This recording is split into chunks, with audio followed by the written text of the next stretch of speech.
કલાકુંજ વિદ્યાલયમાંથી હું ચાંદની મારડિયા આજે તમને ધોરણ 6 ના ગણિત વિશે સમજ આપીશ. ધોરણ 6 નું પ્રથમ ચેપ્ટર એટલે કે સંખ્યા પરિચય. સંખ્યાઓમાં પૂર્ણ સંખ્યા અને પ્રાકૃતિક સંખ્યાઓથી શરૂઆત કરીએ. પૂર્ણ સંખ્યાઓ અને પ્રાકૃતિક સંખ્યાઓ. પૂર્ણ સંખ્યાઓની શરૂઆત ક્યાંથી થાય અને પ્રાકૃતિક સંખ્યાઓની શરૂઆત ક્યાંથી થાય તેના વિશે જોવાનું છે. પૂર્ણ સંખ્યાઓનો અંત ક્યારે થાય અને પ્રાકૃતિક સંખ્યાઓનો અંત ક્યાં સુધી થાય તેના વિશે સમજવાનું છે. પૂર્ણ સંખ્યાઓની શરૂઆત હંમેશા 0, 1, 2, 3, 4 જે અનંત સુધી ચાલ્યા કરે છે. એ જ રીતે પ્રાકૃતિક સંખ્યાઓની શરૂઆત 1, 2, 3, 4 જે અનંત સુધી ચાલ્યા કરે છે. આ બંને સંખ્યાઓ એવી છે કે 0, 1, 2, 3 જે પૂર્ણ સંખ્યા છે અને 1, 2, 3, 4 તે પ્રાકૃતિક સંખ્યા છે. બંનેનો અંત નથી, બંને અનંત સુધી ચાલ્યા કરે છે. તો ચાલો આપણે સંખ્યા પરિચયમાં આગળ તેના વિશે માહિતી પ્રાપ્ત કરીએ. સૌથી પહેલાં પ્રસ્તાવના. ઘણા સમય પહેલાં સંસ્કૃતિનો જેમ જેમ વિકાસ થતો ગયો તેમ તેમ લોકોની ગણતરી કરવાની જરૂર ઊભી થતી ગઈ. જેમ કે આપણે જાણીએ છીએ કે પહેલાંના સમયમાં આદિમાનવ વસતા હતા, ત્યાર પછી આદિમાનવમાંથી આપણે એક સાધારણ મનુષ્ય જીવન તરફ આગળ વધ્યા. તો એના વિશે સંસ્કૃતિનો જેમ જેમ વિકાસ થતો ગયો તેમ તેમ આપણને ગણતરી કરવાની, જીવન જરૂરિયાતની દરેક વસ્તુની જરૂર પડવા લાગી. તો તેમાં એ જ રીતે ગણતરીની જરૂર પડી. તેના માટે સંખ્યાઓની, પ્રતીકોની શોધ કરવાની જરૂર પડી. આ માટે શરૂઆતમાં તેમણે જુદા જુદા પ્રતીકોનો ઉપયોગ શરૂ કર્યો, જેથી ગણતરીની નાની નાની સંખ્યાઓ ઊભી થઈ. ભારતના લોકો ગણતરી માટે હાથની આંગળીઓનો ઉપયોગ કરતા હતા. એમાંથી જ કદાચ 10 સુધીની સંખ્યાઓનો ઉદ્ભવ થયો હોય તેવું જાણવામાં આવે છે. ધીમે ધીમે ગણતરીની પદ્ધતિઓમાં વિકાસ થતો ગયો અને આરબોએ ગણિત વિકસાવવામાં મોટું યોગદાન આપ્યું. આપણે જે સંખ્યાઓ અત્યારે ભણીએ છીએ તે હિન્દુ અરેબિક સંસ્કૃતિ ઉપરથી આવી હોય તેવું લાગવામાં આવે.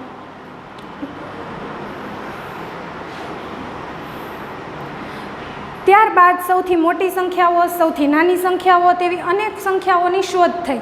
તેમાં હિન્દુ અરેબિક સંખ્યાઓની પદ્ધતિ સૌથી જૂની અને સૌથી પ્રચલિત છે.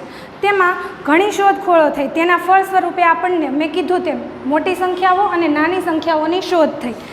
સૌથી પહેલાં મોટી સંખ્યાઓમાં સરવાળા, બાદબાકી, ગુણાકાર, ભાગાકાર આ સંખ્યાઓની શોધ થઈ હતી. જેમ કે આમાં 1, 2, 3, 4 જેમ મેં કીધું તેમ 1, 2, 3, 4 તે સંખ્યાઓ પ્રાકૃતિક સંખ્યાઓ છે. જે ત્યારબાદ પૂર્ણ સંખ્યાઓ. પૂર્ણ સંખ્યાઓની શરૂઆત 0, 1, 2, 3 અને 4થી થાય છે. આર્યભટ્ટ નામના ગણિતશાસ્ત્રીએ શૂન્યની શોધ કરી હતી. તે આપણા સૌથી પ્રાચીન અને વિદ્વાન ગણિતશાસ્ત્રી હતા. તેઓએ જ શૂન્યની શોધ કરી હતી. આથી આ સંખ્યા પૂર્ણ સંખ્યાઓમાં આવે છે. શૂન્ય છે એક મનુષ્ય દ્વારા શોધવામાં આવ્યો છે.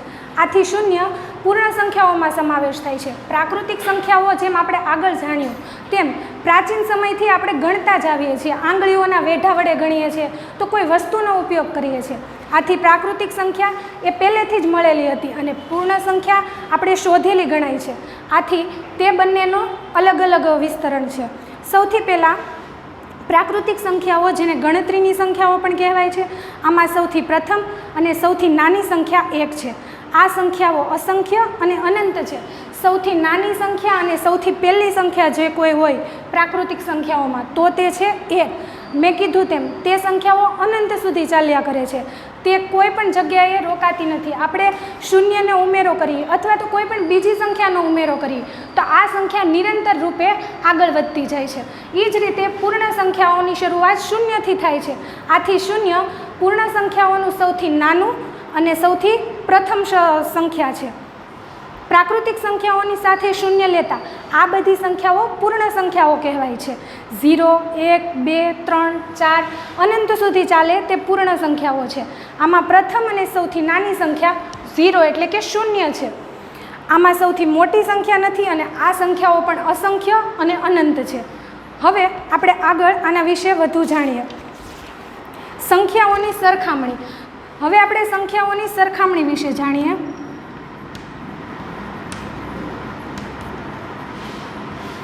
સંખ્યાઓની સરખામણી.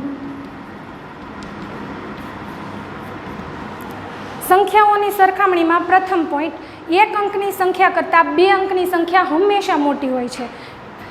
જેમ કે તમને કીધું તેમ એક અંકની સંખ્યા કોઈ પણ લઈએ તો આપણે લીધા એક, આ એક અંકની સંખ્યા છે તે નાની છે, પણ આપણે કોઈ પણ બે અંકની સંખ્યા લઈએ જેમ કે 1 અને 3 તો આ સંખ્યા બની ગઈ 13 છે તે એક કરતાં નાના જ છે.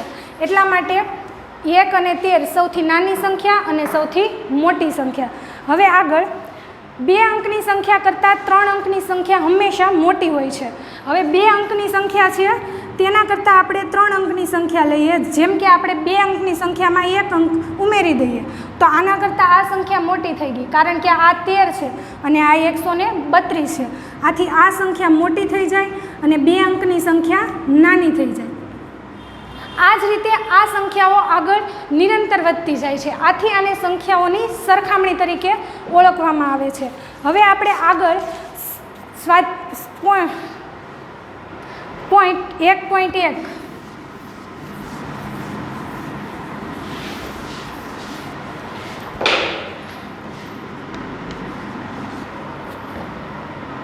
10,000નો પરિચય.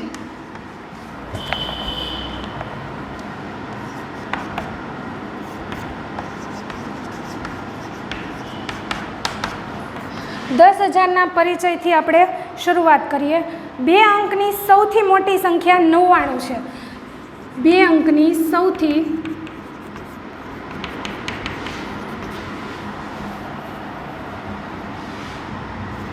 મોટી સંખ્યા 99.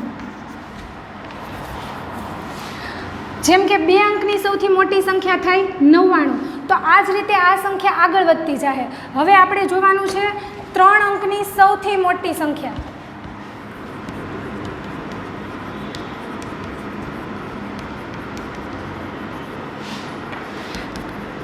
3 અંકની સૌથી મોટી સંખ્યા થાય 999. આ જ રીતે આગળ વધતું જવાનું. 3 અંકની, ત્યાર પછી 4 અંકની, 5 અંકની અને 6 અંકની, 7 અંક, 8 અંક. છઠ્ઠા ધોરણમાં તમારે 1, 2, 3, 4, 5, 6, 7, 8 અંક સુધીની સંખ્યા એટલે કે 1 કરોડ સુધીની સંખ્યાનો તમારે પરિચય મેળવવાનો છે.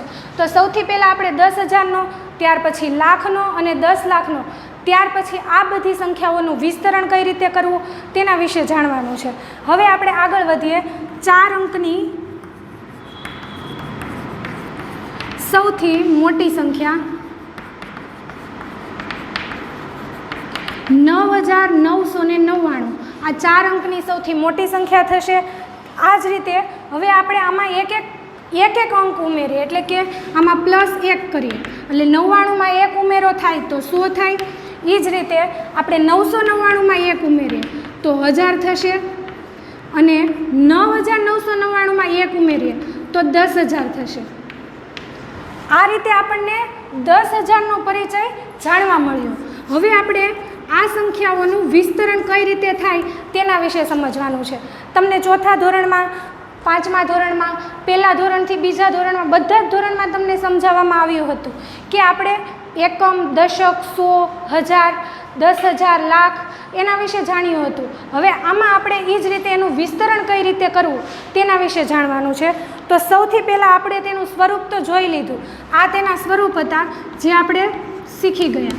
હવે આ સ્વરૂપના વિસ્તરણ કઈ રીતે કરવા તેના વિશે જાણીએ. તેના પહેલાં આપણે જોઈ લઈએ કે આમાં નાની સંખ્યા કઈ થાય.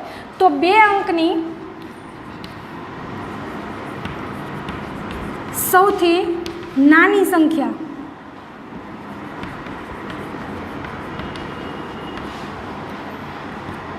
તે થશે 10. 2 અંકની સૌથી નાની, કારણ કે 9 છે એ 1 અંકની મોટી સંખ્યા છે. આથી 9ની અંદર 1 ઉમેરતા આપણને 10 મળે. જે 10 છે તે 2 અંકની સૌથી નાની સંખ્યા છે. હવે આપણે જોવાનું છે 3 અંકની સૌથી મોટી સંખ્યા.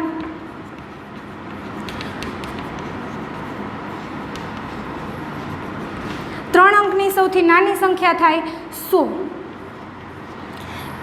ત્યાર પછી 4 અંકની સૌથી નાની સંખ્યા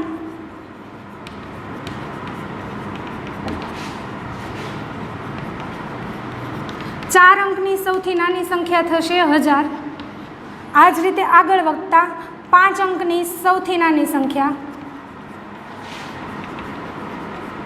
5 અંકની સૌથી નાની સંખ્યા 10,000, જેના વિશે આપણે જેનો પરિચય મેળવવાનો તે સંખ્યા એટલે કે 10,000।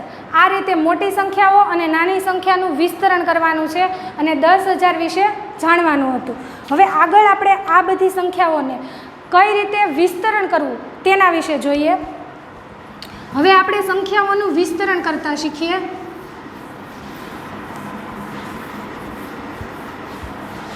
તો સંખ્યાઓના વિસ્તરણમાં સૌથી પહેલાં સ્થાન કિંમતનું પુનરાવર્તન એટલે કે 1.2।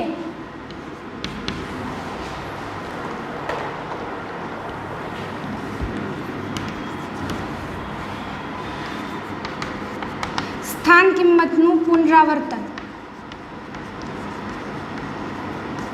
હવે સ્થાન કિંમતનું પુનરાવર્તન કઈ રીતે થાય તે જોઈએ। સૌથી પહેલાં આપણે 2 અંકની સંખ્યાઓથી શરૂઆત કરીએ। 2 અંકની સંખ્યાઓનું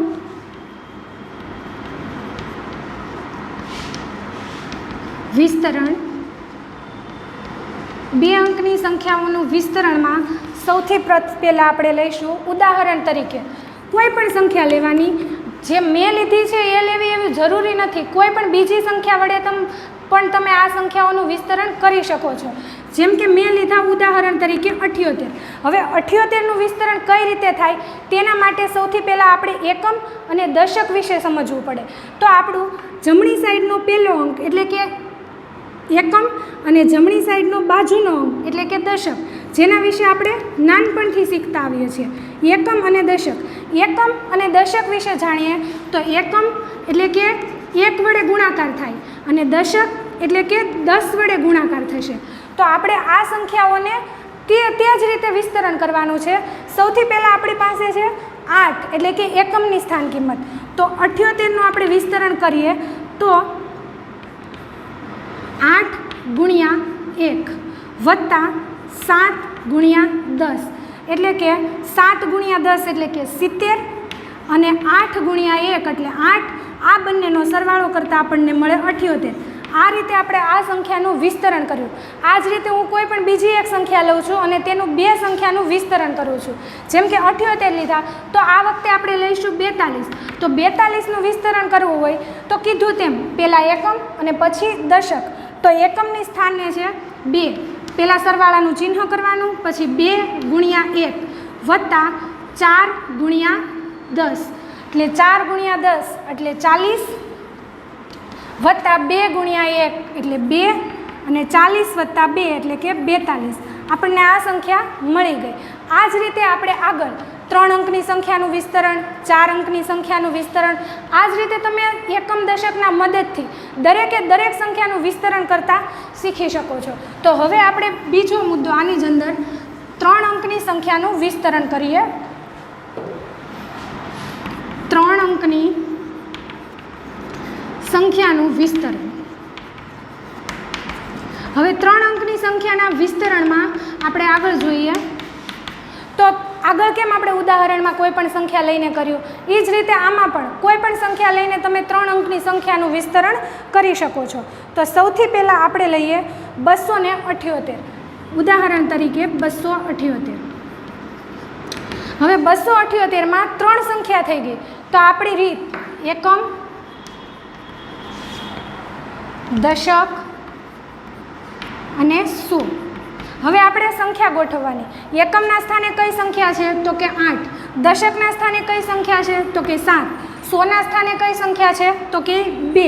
હવે આપણે આને જોવાનું તો એ જ રીતે 278 એટલે 2 ગુણ્યા 100ની સ્થાન કિંમત એટલે 100 વત્તા દશકના સ્થાને એટલે કે 10 તો 7 ગુણ્યા 10 દશકનું સ્થાન વત્તા એકમનું સ્થાન એટલે કે 1 એટલે 8 ગુણ્યા 1।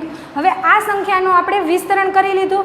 હવે તેને ફરીથી બનાવવાની 2 ગુણ્યા 100 એટલે 200 વત્તા 7 ગુણ્યા 10 એટલે 70 વત્તા 8 ગુણ્યા 1। આ 3 સંખ્યાનો સરવાળો કરતાં આપણને 278 મળે। તો આ જ રીતે કોઈ પણ બીજી સંખ્યા લઈએ। હવે આપણે બીજી સંખ્યા લઈએ 344। 344નું આ જ રીતે વિસ્તરણ કરીએ તો સૌથી પહેલાં 3 ગુણ્યા 100ના સ્થાને છે 3 એટલે 3 ગુણ્યા 100 વત્તા 4ના સ્થાને 10ના સ્થાને 4 એટલે 4 ગુણ્યા 10 વત્તા એકમના સ્થાને પણ 4 એટલે 4 ગુણ્યા 1 3 ગુણ્યા 100 300 4 ગુણ્યા 10 40 અને 4 ગુણ્યા 1 એટલે 4 3 40 અને 4 ત્રણેયનો સરવાળો કરતાં આપણને 344 આપણી જે પ્રથમ સંખ્યા હતી તે મળી જાય. આ જ રીતે આપણે જે રીતે 2 અંકની સંખ્યાનું વિસ્તરણ કર્યું, 3 અંકની સંખ્યાનું વિસ્તરણ કર્યું, હવે આ રીતે આપણે 4 અંકની સંખ્યાનું વિસ્તરણ કરતા શીખીએ. 4 અંકની સંખ્યાના વિસ્તરણ માટે આપણે સંખ્યા લઈશું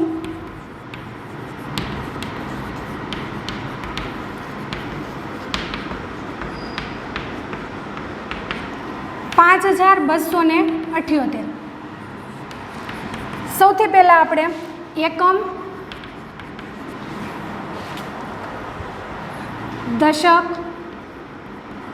સો અને હજાર તેના સ્થાનમાં સંખ્યાઓને ગોઠવીએ. એકમના સ્થાનમાં 8, દશકના સ્થાનમાં 7, સોના સ્થાનમાં 2 અને હજારના સ્થાનમાં 5. હવે આ સંખ્યાનું આપણે વિસ્તરણ કરીએ તો હજાર નીચે 100, 10 અને એકમના 1. હવે તેનો ગુણાકાર કરવાનો એટલે કે વિસ્તરણ કરવાનું. 278 5278 બરાબર 5 ગુણ્યા 1000 વત્તા 2 ગુણ્યા 100 વત્તા 7 ગુણ્યા 10 વત્તા 8 ગુણ્યા 1. 5 ગુણ્યા 1000 એટલે 5000 વત્તા 2 ગુણ્યા 100 એટલે 200, 7 ગુણ્યા 10 એટલે 70 અને 8 ગુણ્યા 1 એટલે કે 8. આ દરેકનો સરવાળો કરતાં આપણને ફરીથી જે આપણે સરવાળાની સંખ્યા હતી તે મળી જાય 5278. આ જ રીતે આપણે કોઈ પણ બીજી સંખ્યા લઈએ અને તેનું વિસ્તરણ કરીએ. 4274. 4274નો વિસ્તરણ કરતાં 4 હજારના સ્થાને 4 એટલે 4 ગુણ્યા 1000, 100ના સ્થાને 2 ગુણ્યા 100 વત્તા 7ના સ્થાને 10 વત્તા 4 ગુણ્યા 1. 4 ગુણ્યા 1000 એટલે 4000 વત્તા 2 ગુણ્યા 100 એટલે 200, 7 ગુણ્યા 10 એટલે 70 અને 4 ગુણ્યા 1 એટલે 4. દરેકનો સરવાળો કરતાં આપણને આપણી રકમ મળી જાય 4274.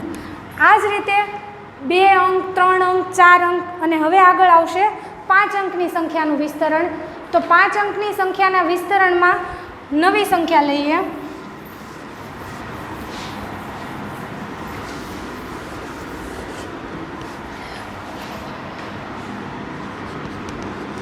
પાંચ અંકની સંખ્યાના વિસ્તરણમાં આપણે લઈએ 45,278.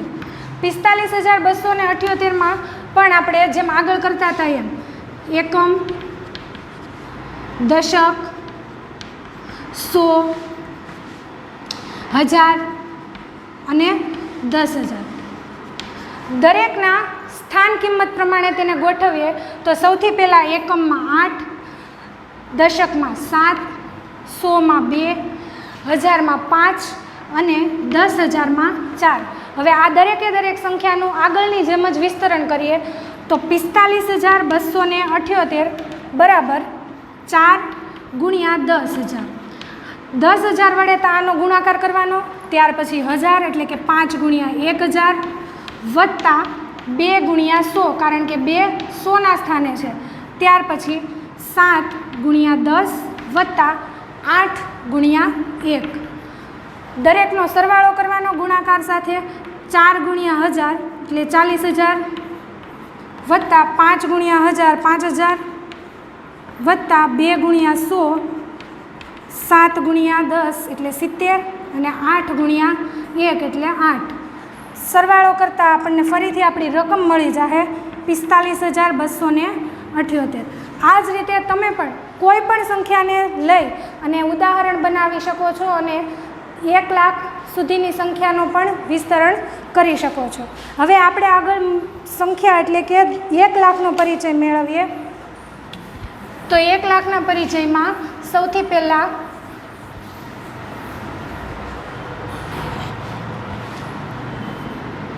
$1.3 1 લાખનો પરિચય.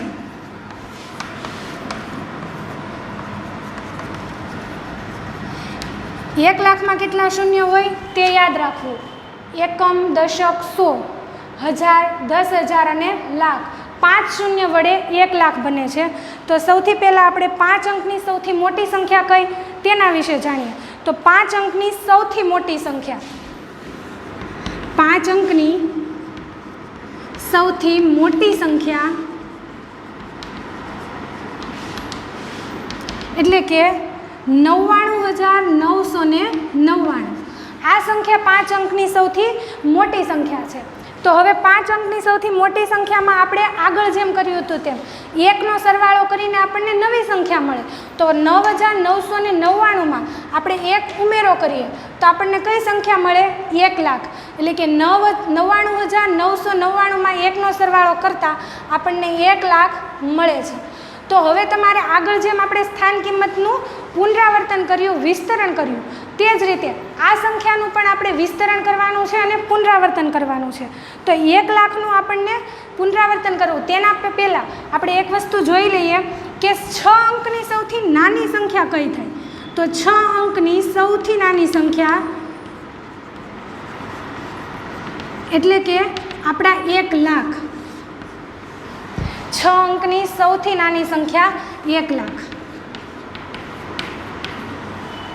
5 અંકની સૌથી મોટી સંખ્યા 99,999 અને 6 અંકની સૌથી નાની સંખ્યા એટલે કે 1 લાખ. હવે આગળ આપણે તેના વિસ્તરણ એટલે કે 6 અંકની સંખ્યાનું વિસ્તરણ કઈ રીતે કરવું તેના વિશે જોઈએ. તો 6 અંકની નાની સંખ્યા લઈએ આપણે 2,46,853.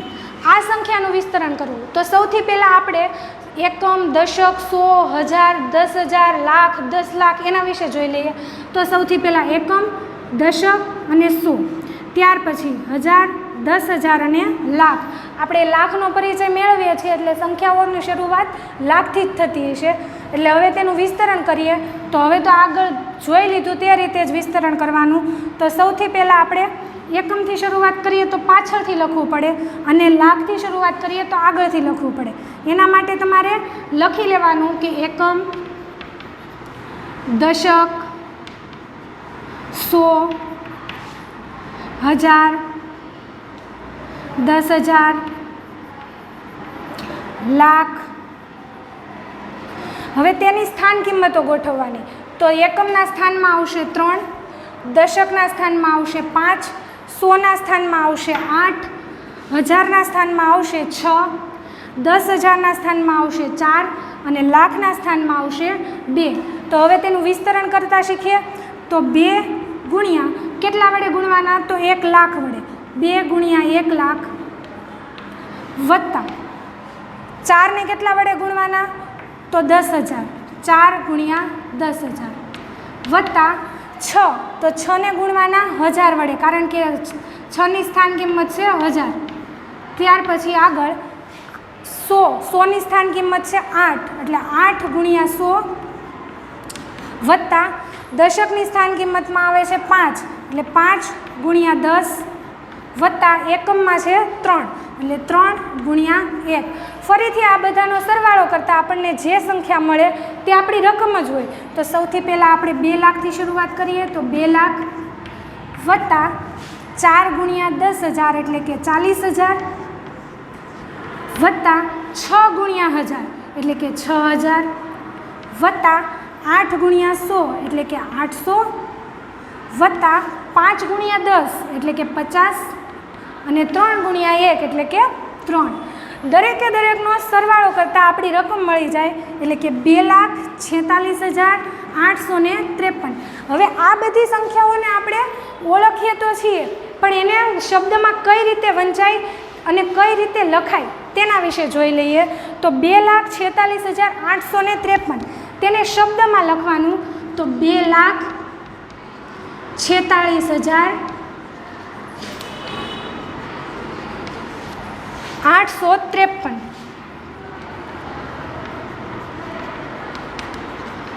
આ આપણે શબ્દમાં અને અંકમાં બંનેમાં જોઈ લીધું. હવે આપણે આગળ જે જોવાનું છે તે મોટી સંખ્યાઓ વિશે જોવાનું છે. કઈ રીતે મોટી સંખ્યાઓ બને, કઈ રીતે આપણે તેને શબ્દમાં વંચાય, કઈ રીતે તેને અંકમાં લખાય, તેના વિશે આગળ જોઈએ. તો સૌથી પહેલાં મોટી સંખ્યાઓમાં આપણો પોઈન્ટ આવી ગયા 1.4.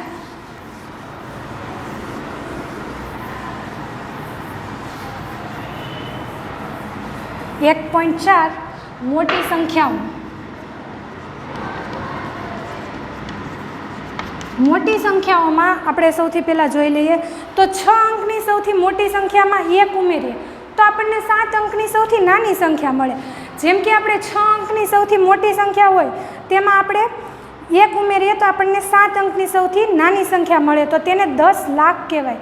10 લાખ કહેવામાં આવે છે. અને અહીં આપેલી પેટર્ન ઉપરથી આપણે તેને જોવાનું છે. તો અહીં એક પેટર્ન આપી છે, જે પેટર્ન હું બનાવું છું, જે જોવાની છે. સૌથી પહેલાં આપણે 9 વત્તા 1 બરાબર 10 અંક અને શબ્દ બંનેમાં લખવાનું. 9 વત્તા 1 એટલે કે 10. ત્યાર પછી સંખ્યા વધતી જાય. 2 અંકની સૌથી મોટી સંખ્યા એટલે કે 99. 99 વત્તા 1 એટલે 100, જે 3 અંકની સૌથી નાની સંખ્યા થશે. હવે આગળ 999 વત્તા 1 એટલે કે 1000, જે 4 અંકની સૌથી નાની સંખ્યા થશે. ત્યાર પછી આવશે 9999 વત્તા 1 એટલે કે 10,000. ત્યાર પછી આગળ 99,999 5 અંકની સૌથી મોટી સંખ્યામાં 1 ઉમેરીએ એટલે આપણને 6 અંકની સૌથી નાની સંખ્યા મળે. 6 અંકની સૌથી નાની સંખ્યા એટલે કે 1 લાખ.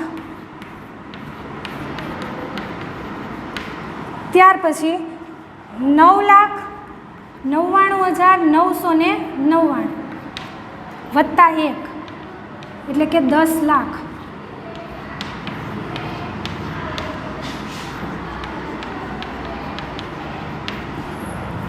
અને ત્યાર પછી આપણે 7 અંકની સૌથી નાની સંખ્યા મેળવવાની છે. એટલે સૌથી પહેલાં આપણે 6 અંકની નાની સંખ્યા લખવી પડે. તો 99,99,999 વત્તા 1 બરાબર 1 કરોડ.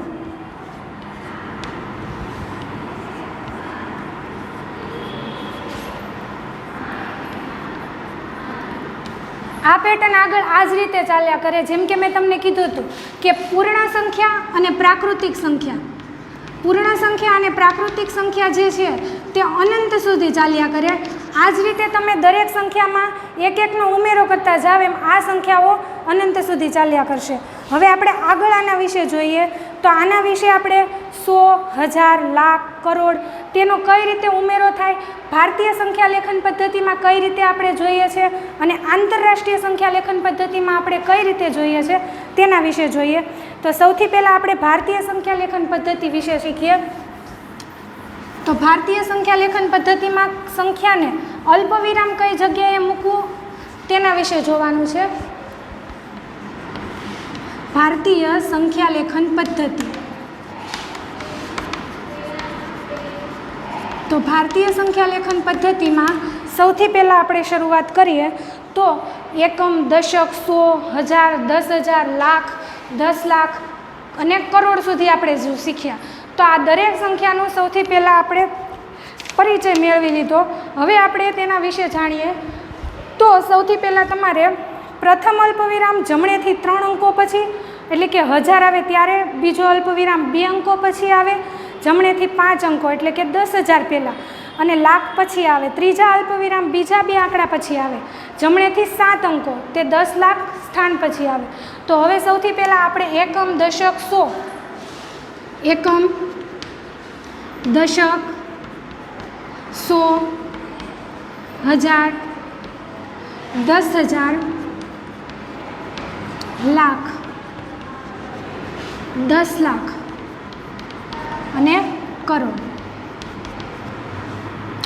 આ સંખ્યાઓમાં આપણે આપણું રકમને ગોઠવવાની છે. તો સૌથી પહેલાં આપણે ઉદાહરણ તરીકે રકમ લઈએ તો 5,27,864. હવે આમાં એકમથી શરૂઆત કરવાની. તો એકમથી આપણે લઈએ તો એકમના સ્થાનમાં આવશે 4, ત્યાર પછી દશકના સ્થાનમાં 6, 100ના સ્થાને 8, હજારના સ્થાને 7, 10,000ના સ્થાને 2 અને લાખના સ્થાને 5. 10 લાખ અને કરોડના સ્થાને નહીં આવે, કારણ કે આપણે 5 લાખ સુધીની સંખ્યાનું જ વિસ્તરણ કરવાનું છે. હવે અલ્પવિરામ મૂકવાનું છે.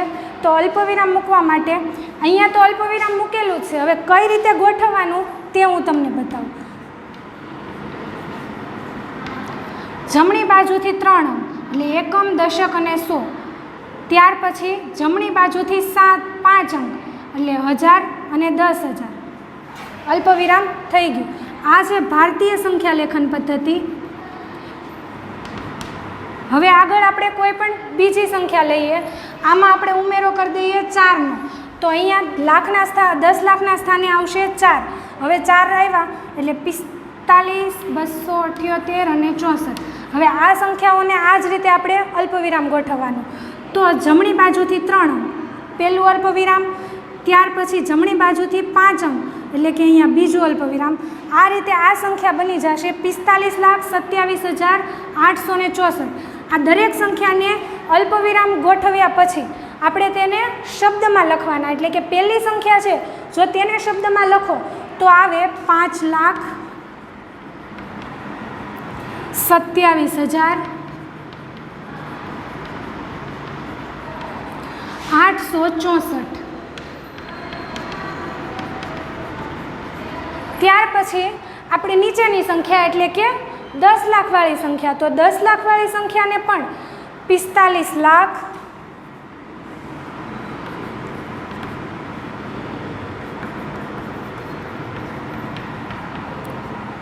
278,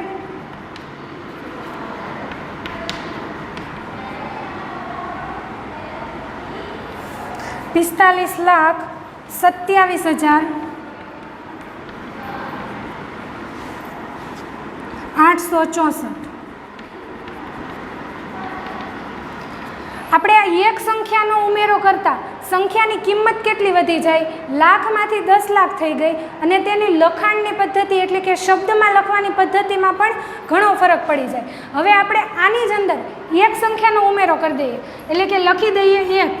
તો આ સંખ્યા કરોડમાં વહી ગઈ. હવે કરોડના સ્થાને કોણ આવે તો કે 1. હવે આ કરોડના સ્થાનવાળી સંખ્યાને આપણે અલ્પવિરામ મૂકતા શીખીએ. તો 1, 4, 5, 2, 7, 8, 6 અને 4. ફરીથી જમણી બાજુથી 3, જમણી બાજુથી 5 સંખ્યા અને 5 પછી 1, 2, 3, 4, 5 થઈ. પછી એ જ રીતે યાદ રાખવાનું, જમણી બાજુથી 7 અંક, જમણી બાજુથી 7 અંક એટલે ગણતરી કરવાની 1, 2, 3, 4, 5, 6 અને 7. એટલે કે ત્રીજું અલ્પવિરામ અહીંયા આવશે. એટલે 1,45,27,864. આ સંખ્યાને ફરીથી આપણે શબ્દમાં લખવાની.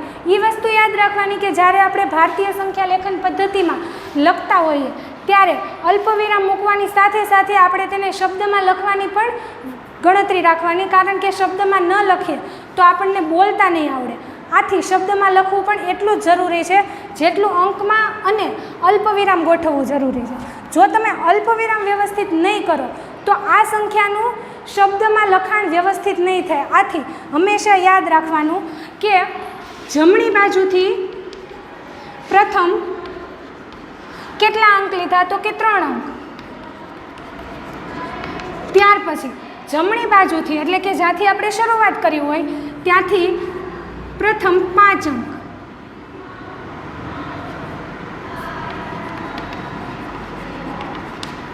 જમણી બાજુથી પ્રથમ 3 અંકે પહેલું અલ્પવિરામ અને જમણી બાજુથી પ્રથમ 5 અંકે બીજું અલ્પવિરામ અને ત્યાર પછી જમણી બાજુથી કેટલા અંક કીધા હતા તો કે 1, 2, 3, 4, 5, 6 અને 7. જમણી બાજુથી પ્રથમ 7 અંકે આપણું ત્રીજું અલ્પવિરામ આવશે. આ રીતે ભારતીય સંખ્યા લેખન પદ્ધતિ થાય છે.